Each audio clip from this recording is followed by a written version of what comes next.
So you guys have been asking and we're answering. Finally, we're giving you guys an update on all the things that have changed in our lives recently and answering all your burning questions. Oh, what a year.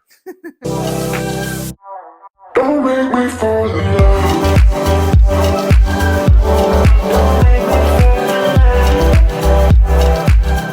Basically, this video is recap on the year, how we got to where we are, and everything in between. A lot of unexpected, a lot of things that we thought would happen and didn't happen, both good and the bad. So here we are. Okay, so we moved here to Phoenix in June of 2022 from the Midwest. We were so excited. New opportunities, new market, new city, and it was a lot of fun. We like change. I mean, we enjoy exploring new places together. Yeah, there's a little bit of like intimidation with all your friends from back home are gone, so you gotta have to meet new people. We're looking to find a new church. And with that, since we only knew Matt and Abby, one of the reasons why we moved here, we were hanging out with them like just about every day, every other day. So fun. And it was fun because Abby was like 1 month away from having Griffin, and then he was born in July. And so getting to be a part of that was awesome. Yeah, the summer was great. So we moved here. We moved into a big old house that we rented, and that was our warehouse. That was fully the purpose of moving into this 4-bedroom, 3,000 square foot house.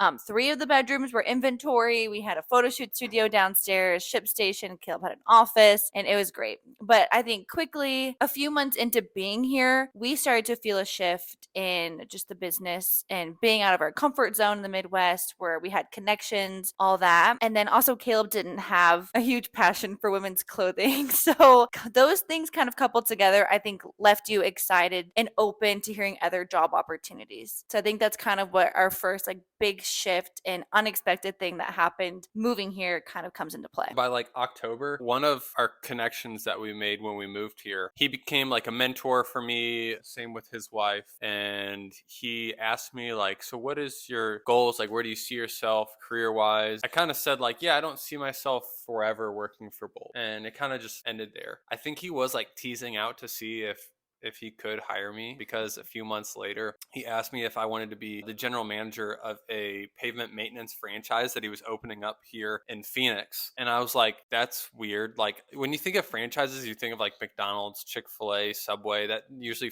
food stuff like that. But this was like, I don't know. I got to pray about this. Learned more about the industry. Saw this as an opportunity to do my own thing apart from Bolt. It's like the construction world, so a little bit more manly than women's clothing for sorority girls, more or less. And so, yeah, that was October. That was when I said yes and started that kind of new journey. Which was awesome. I think that was an opportunity that we were both really excited about for you. Yeah. Then November comes around, literally a month later, Thanksgiving Day. I come home from playing flag football, and Abby tells me we're pregnant. My life flashes before my eyes. I love that video. I just rewatched the full 4-minute video that we took telling you, and it's super sweet. I cut out a lot of the parts when I made the funny clip for Instagram, but you can just tell Caleb started evaluating every area of his life. Like, I got to get this in line and this in line and this in line. You want to be like, you want to provide for your family, your wife, your kids. And not that I wasn't like trusting God in that, but still it's like, oh, here we go.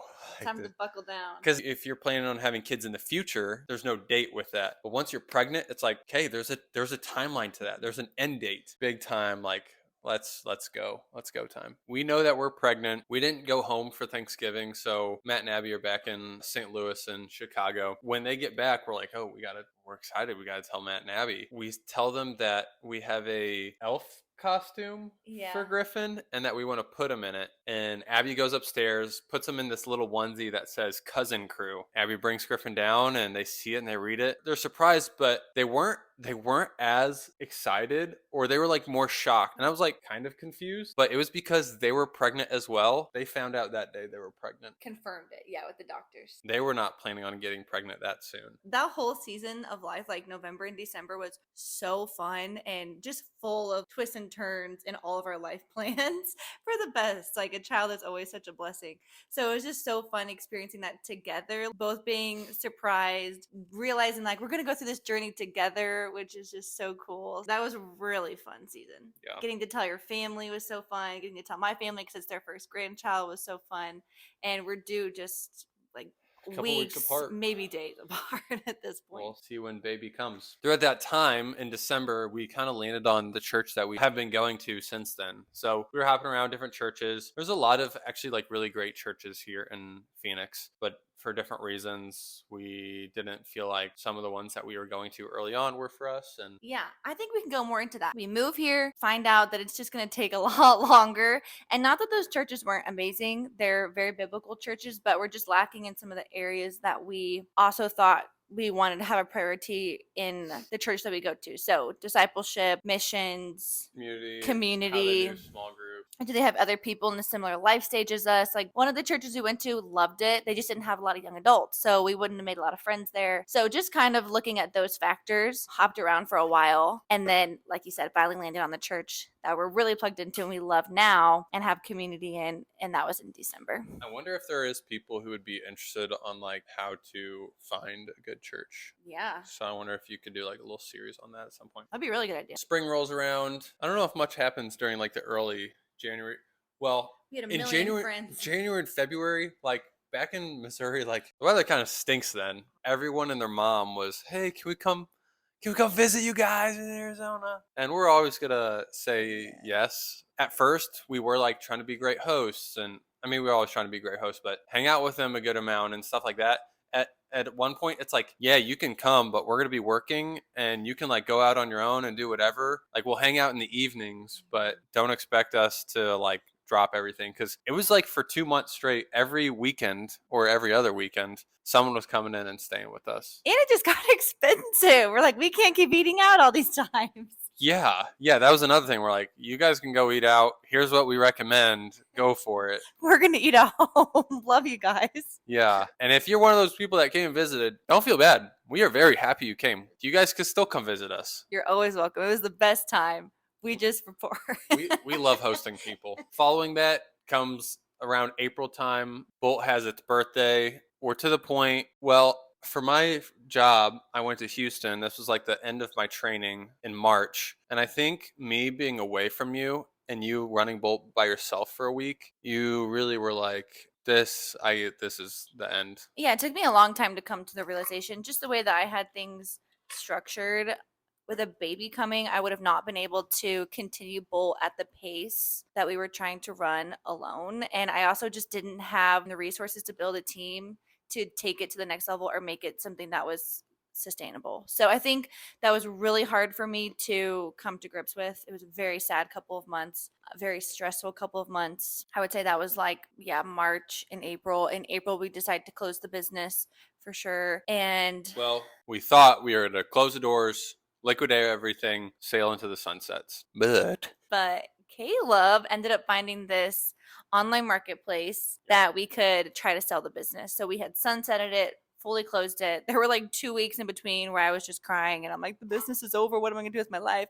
And then you're like, hey, let's try to just list it on this marketplace. We have a great foundation for this business, a great following, really good traction. People love the store. I think there is something worth trying to sell here. I mean, we put 5 years of our life into this thing. Like, certainly it's of value to somebody. And it was. Sold the business on a site called Flippa. If you're ever trying to buy or sell a Amazon storefront, e-commerce, Shopify app, that's the place to do it. The guy that we sold it to, he's 21, which was the same age I was when I started Bolt. And just talking to him made me so excited. I feel like he just had strengths in areas that I was weak that I think will be very beneficial to him. And I think he's going to be really successful. So I'm so happy that the legacy and the business that we were able to build is able to keep going.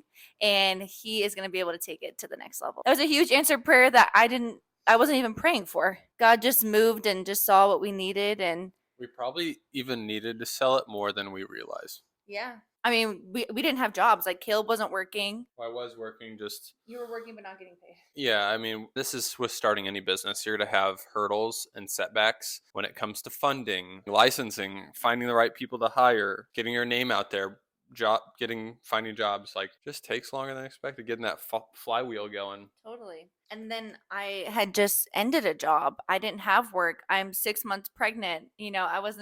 I didn't know what I wanted to do. So now you've been doing a little more social media. Yeah. How'd you get into that? I think it was kind of a really good natural progression from working for Bolt, moving into doing more social media and creative content. Matt and Abby were really great encouragers, and then our friends Mike and Ashley too. They really kind of both took me under their wing and were like, you have the skills to be successful at this.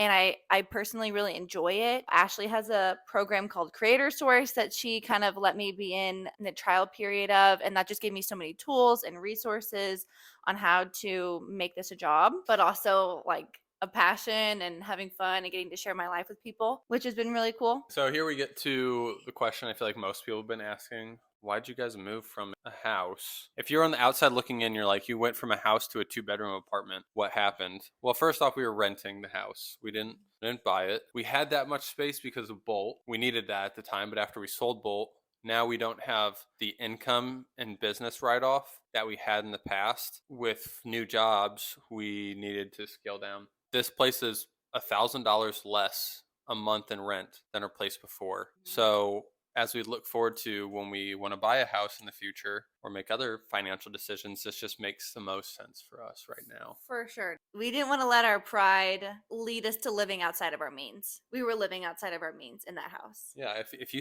save, like I said, $1,000 less, if you save $1,000 a month for 12 months, like that's $12,000. That's That's literally a lot of money. a down payment on a house. Yeah. Or help pay for clothes, whatever. So that was the vision. We love this place. Yeah, the location's great. I'm closer to my office and the territory I work in. We're closer to church and therefore closer to friends and community. It's a really good spot.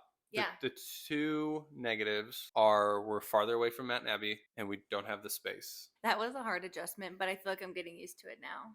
Yeah. After some time. And now that everything's like put away, at first you kind of look around, you're like, oh my gosh, this is so stressful. But now that things have a place and we're getting settled, it feels good. I mean, look how cozy it is. Look at this guy. Just big chilling. He looks so cute. He's not allowed on the couch. But when he looks like that, how do you kick him off? That's why I haven't. And now we are 3 days away from having a baby. And yeah, another chapter begins. Probably the biggest of all the things that we didn't expect, all the life change that we've had, this will be the biggest. And I know the most rewarding and exciting. We get induced this weekend. Baby's huge. All of our doctors, we have a whole team. They were like, this would be the best option for you. We talked about everything with that. And we're really excited. So this weekend, there's going to be a baby, y'all. We're going to find out if baby's a girl or boy, pick a name. I feel like this year can be summed up with this verse in Proverbs. Many are the plans in a man's heart, but it's the Lord's that determines his path. Proverbs 19:21. And it's like, if we were planning everything out, life would look very different than it is now. But God had different plans. He did. And they're better plans.